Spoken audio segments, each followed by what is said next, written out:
Hey friends, I am back in the greenhouse today and I want to talk to you about tomatoes. I had a hard time deciding which topic we were going to talk about because there are so many things when it comes to tomatoes. I tried to make a list of bullet points, but really it's just too much and I can go off onto any tangent about any of these topics.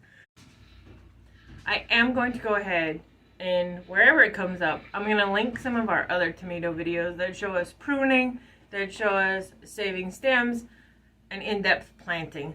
That way this video is not too long. So make sure you follow those links once this video is over. So what I'm mainly going to cover is determinate versus indeterminate, what we grow, and what I'm about to do with the tomato seedlings I have here. So we mainly grow indeterminate tomatoes. This is because we have a very long growing season. If you have a short growing season, you might want to look at determinate. That's something that you are going to have to decide what's best for you, your area, your garden. So determinate tomatoes, whatever grows on them is all they're going to grow. So if you start trimming flowers off, you have lost a tomato. Indeterminate tomatoes will just continue to grow and flower and produce tomatoes for you. Now, when you go to order your seeds, they will not always say which one they are. This one, for example, let me find it for you.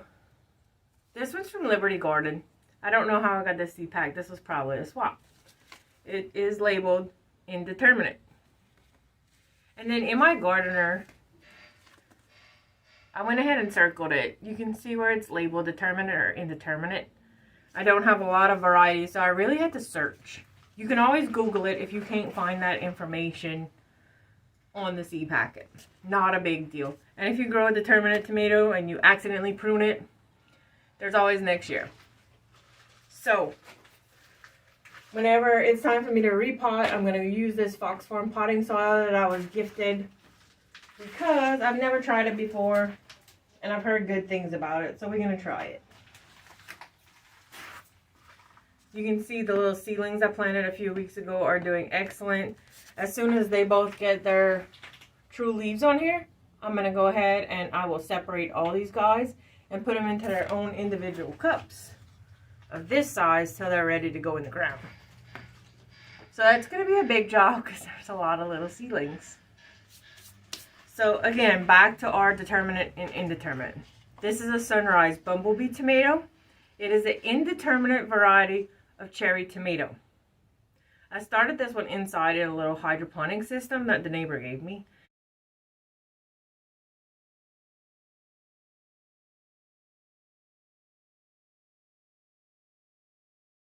And I'm pretty impressed with it, and it is now as tall as the system itself, so it was time to come out.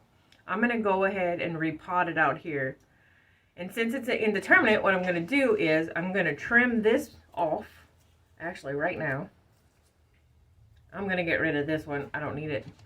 And I'm going to replant it into here since it's a larger cup than what it was in.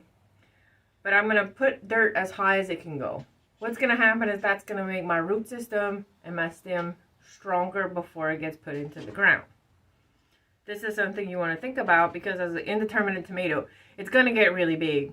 The other important thing is make sure that you have some way to trellis it. You could let it grow in the ground if you live somewhere that's very dry, but as we live somewhere that's very humid and wet, we like to stake it or put it on a trellis. Otherwise, you'll face blight really quickly and lose your plant sooner than you should.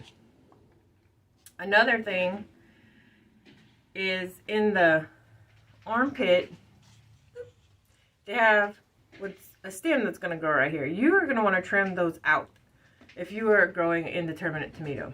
We do in 9B, we trim a lot of our tomatoes, and that's just to keep a good airflow going all around your leaves. That way you don't catch as many diseases on your tomato plants.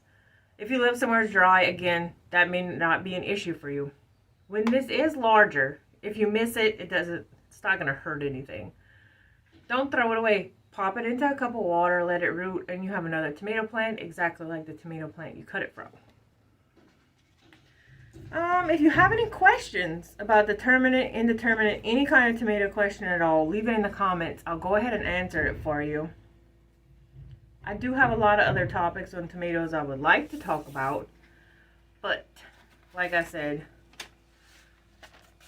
my list of bullet points was wildly long, and I didn't think anybody wanted an hour-long video just on tomatoes, but you might, so let me know if you do. I am a big advocate of books. Everybody knows this. This is one that I have, the Great Tomato Book. I believe it's the only tomato book that I have. But if you want somebody else that's very good at growing tomatoes, Jess from Roots and Refuge has a first-time gardener book.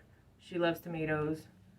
I'd say she probably gave me my love of growing tomatoes, but that's beside the point. So that's it for today. I hope you enjoyed this video. I hope it was short enough to keep interesting, and I hope I didn't go too all over the place. If you liked it, or even if you didn't, just subscribe. Stay around. I'll have more tomato information coming up. Bye, guys.